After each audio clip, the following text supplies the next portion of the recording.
Hello बच्चों, let's read this question. So this question says at 40 degrees Celsius, a brass wire of 1 millimeter radius is hung from the ceiling. A small mass, capital M, is hung from the free end of the wire.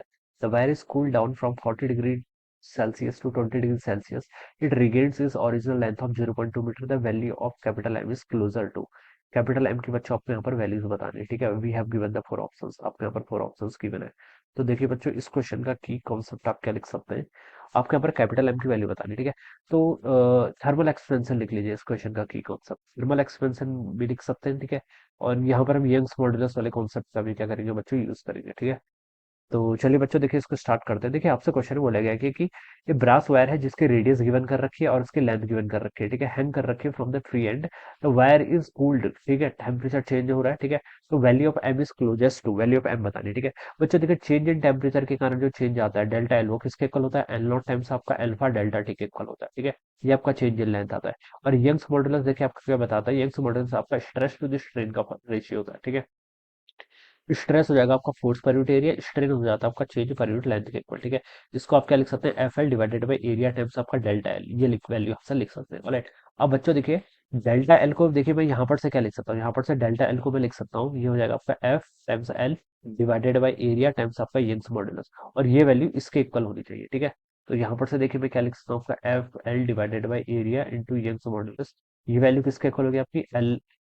L आपकी original length है ना, तो चलिए इसका original length को आप L not से लिख लीजिए, क्योंकि वो सिंबल हमने वहां पर यूज कर लिया, ठीक है। तो एल नॉट लिख लेते हैं, यहाँ से एल पर डेल्टा टी कैंसिल हो जाएगा, ठीक है।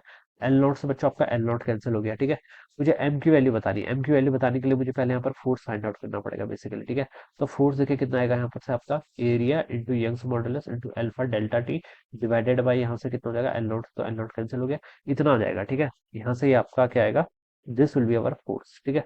अब मुझे तो बच्चों यहाँ पर देखिए फोर्स का कहने का मतलब क्या है, ऐसे इसको हैंग कर रखा है, ठीक है। तो जो इस पर एक्सटर्नल लोड लग रहा है, एक्सटर्नल लोड तो इसका खुद का वेट है एम जी, ठीक है। तो यही आपका लोड है इस पर, ठीक है। एफ की वैल्यू यहाँ से एम जी हो जाएगी, ठीक है। मुझे क्वेश्चन है एम बताना है, तो एम यहाँ से क्या लिख सकता हूँ मैं, a y alpha delta T divided by कितना हो जाएगा, यहाँ से जी के इक्वल हो जाएगा, ठीक है। तो ये आपका फॉर्मूला हो जाएगा, this will be the value of our M, ठीक है। बस इसमें वैल्यूज पुट कर लीजिए। एरिया देखिए कितना होगा, रेडियस 1 मिलीमीटर है, तो एरिया होता है पाई इंटू रेडियस का स्क्वायर, 1 मिलीमीटर को 10 टू द पावर -3 का स्क्वायर, यानी कि -6 हो जाएगा, ठीक है। इंटू आपका यंग्स मॉडुलस, यंग्स मॉडुलस की वैल्यू देखिए ये है 10 टू द पावर 11 के इक्वल देखिए, तो यहाँ पर 10 टू द पावर 11 हो जाएगा, इंटू आपका अल्फा। अल्फा देखिए कितना है आपका, 10 टू द पावर -5 के इक्वल है, तो यहाँ से 10 टू द पावर -5 हो जाएगा, into delta T. Delta T change in temperature, 40 से 20 जा रहा है, तो चेंज कितने का आएगा आपका, 20 का, ठीक है। डिवाइडेड बाई जी, जी देखिए क्वेश्चन में कितना दे रखा है आपको, 10 के इक्वल दे रखा है, ठीक है। तो बस यहाँ से आपका मास आ गया। तो वैल्यूज पुट ही करनी थी आपको इसमें, ठीक है। तो पाई इंटू देखिए कितना हो जाएगा, 10 टू द पावर -6 और -5 कितना होता है, -11, -11 से +11 कैंसिल हो जाएगा, ठीक है। 20 डिवाइडेड बाय कितना गया, यहाँ से 10 आ गया, ठीक है। तो यहाँ से आपका ये कैंसिल हो जाएगा, तो एम की वैल्यू कितनी है, यहाँ से 2 पाई के इक्वल, जिसको आप लिख सकते हैं कितना, 6.28 केजी के इक्वल, ठीक है। तो ये इसका राइट आंसर होना चाहिए, मास इतना होगा, ठीक है।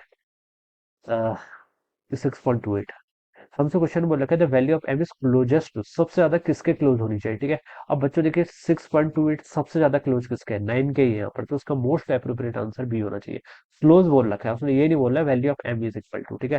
तो क्लोज तो सबसे ज्यादा ये देखिए 6.28 आपका 9 के सबसे ज्यादा क्लोज है, ठीक है। 0.5 के बिल्कुल नहीं है, 0.9 के भी नहीं, 1.5 से तो बहुत डिफरेंस है। तो सबसे ज्यादा क्लोज तो 9 के जी के इक्वल है, ठीक है।